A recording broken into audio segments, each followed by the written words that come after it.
Сәлеметсіздер ме? Мен Моншақбаева Асем Қосыбаевна Бауыржан Момышұлы атындағы жалпы білім беретін мектебінің бастауыш сынып мұғалімі. Балалар, қазір математика сабағы. Көңіл күйлерің қалай?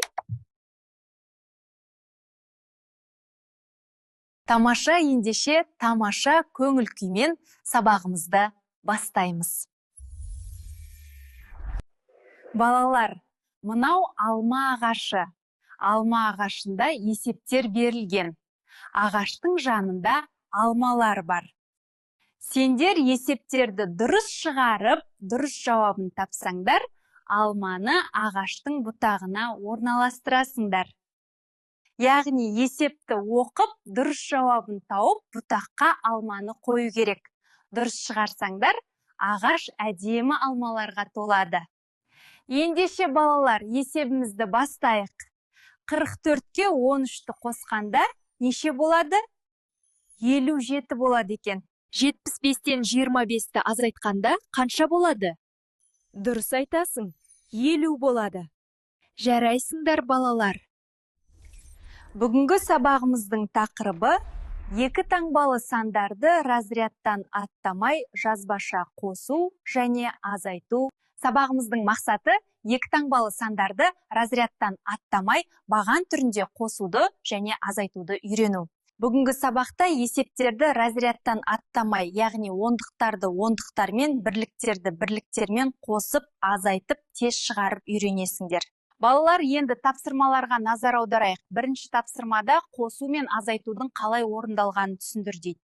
34 пен 23-тің қосындысы берілген. 34-ке 23-ті қосу үшін бірінші 34 санын 30 қосу 4 деп, және 23 санының қосындылары 20 қосу 3 деп жіктеп аламыз. Бірінші 30-ға 4-ті қосамыз, 20-ға 3-ті қосамыз. Енді ондықтарды ондыққа 30 қосу 20, бірліктерді бірлікке 4 қосу 3-ті қосамыз. Қорытындыласақ, 30-ға 20-ны қосқанда 50 болады, 4-ке 3-ті қосқанда 7 шығады, 50-ге 7-ні қосқанда 57 болады екен.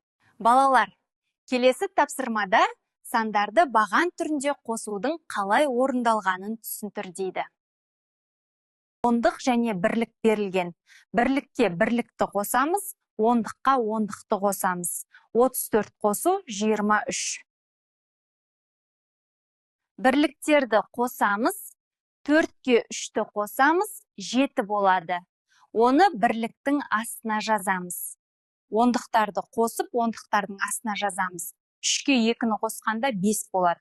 Нәтижесінде 34-ке 23-ті қосқанда 57-ге тең болады. Сонда қосылғыштардың бірліктерін қосам, кейін бірліктердің астына шыққан мәнін жазамыз. Екінші қосылғыштардың ондықтарын қосам, ондықтардың астына шыққан мәнін жазам. Балалар, сендермен баған түрінде қосуды орындасақ, енді азайтудың қалай орындалғанын білетін боламыз. 57 мен 23-ті азайтамыз. Бірліктерді бірліктен азайтамыз, ондықты ондықтан азайтамыз. Азайғыштың бірлігінен азайтқыштың бірлігін азайтамын. 7-ден 3-ті азайтамын. Бірліктің астына шыққан мәнін жазамын. Азайғыштың ондығынан азайтқыштың ондығын азайтамын. 5-тен 2-ні азайтамын. Ондықтың астына шыққан мәнін жазамын. Балалар, айырманың мәні 34-ке тең болады. Балалар, боулинг ойнағыларың келе ме? Ендеше кеттік достар. Достар, тақтада боулинг берілген және доптар берілген. Ортада кубок тұр. Боулингте есептер, доптарда жауаптар берілген. Бұл ойынның мақсаты есептерді дұрыс шығарып, кубокқа кім бірінші жетсе, сол жеңімпаз болады. Бірақ есімізде болсын, жылдамдық емес, ең бастысы дұрыстық. Егер қателессең, нәтиже саналмайды. 57-ден аламыз 42-ні. 15, 48-ден алсақ, 18-ді неше болады? 30. 62-ге қосамыз 31-ді қанша болады? 93 болады. 58-ге 22 қоссақ қанша болады? Дұрыс, 80. 32-ге қосамыз 27-ні 59 болады. 87-ден аламыз 65-ті шығады 22. Жарайсыңдар балалар. Балалар, ендеше кезекті сергіту сәтіне берейік. Бізде екі сан берілген, бірі оның түсі, екіншісі атауы.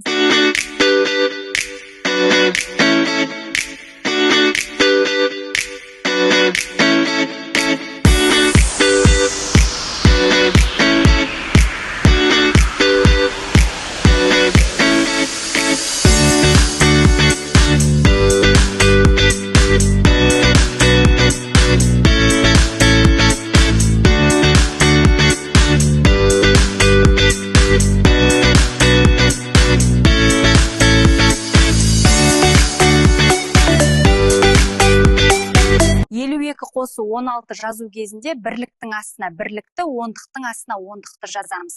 Оңынан солға қарай қосамыз, яғни бірінші бірліктен бастаймыз. 2-ге 6 қосқанда 8 болады. Енді ондықтарды қосамыз, 5-ге 1-ді қосқанда 6 болады. Жауабын оқимыз, неше шықты? Дұрыс айтасыңдар, 86. Енді екінші түрі 34 қосу 65. Өзіміз шығарамыз, балалар. Балалар, қанша шықты? Дұрыс айтасыңдар, 99 болады. Келесі есеп 25 сантиметр қосу 43 сантиметр.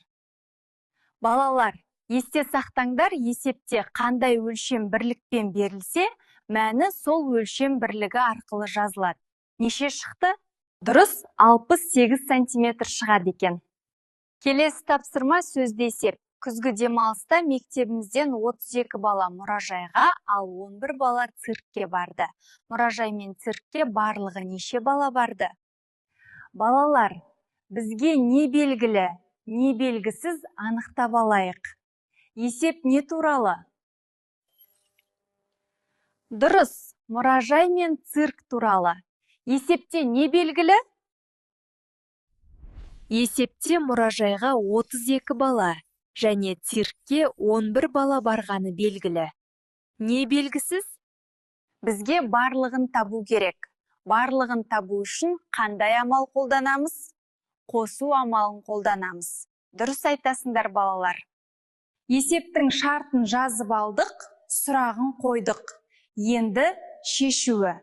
Нешеге нешені қосамыз? 32-ге қосам 11-ді. Бағандап қосып аламыз. Неше шығады? 43. Жауабы барлығы 43 бала барды. Тамаша. Балалар, бүгінгі сабағымыз сіздерге түсінікті болды деген ойдамын.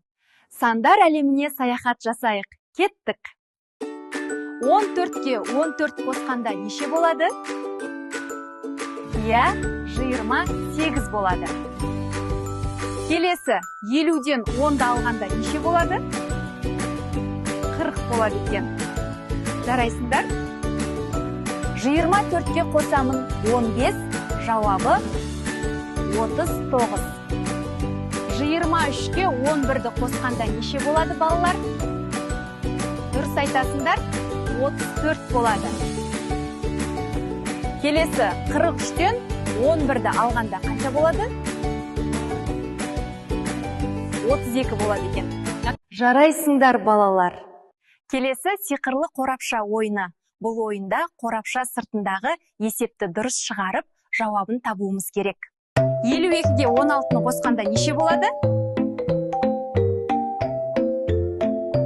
68. 34-ге 65-ті қосқанда қанша болады? Дұрыс, 99. 25 қосу 43 қанша болады? 68. 34 қосу 23 неше болады? 57. 57-ден 23-ті алғанда қанша болады? 34 болады екен. Жарайсыңдар, балалар. Егер сабақ түсінікті болса, жасыл қарындашты таңда. Бұл сенің сабақты түсінгеніңді білдіреді. Егер сабақты түсініп келе жатсаң, саған көмек керек болса, сары түсті қарындашты таңдауға болады. Ал егер сабақты түсінбесең, қызыл қарындашты таңдауға болады. Осымен сабағымыз аяқталды. Назар аударғандарыңызға рахмет. Сабақ аяқталды, сау болыңыздар балалар.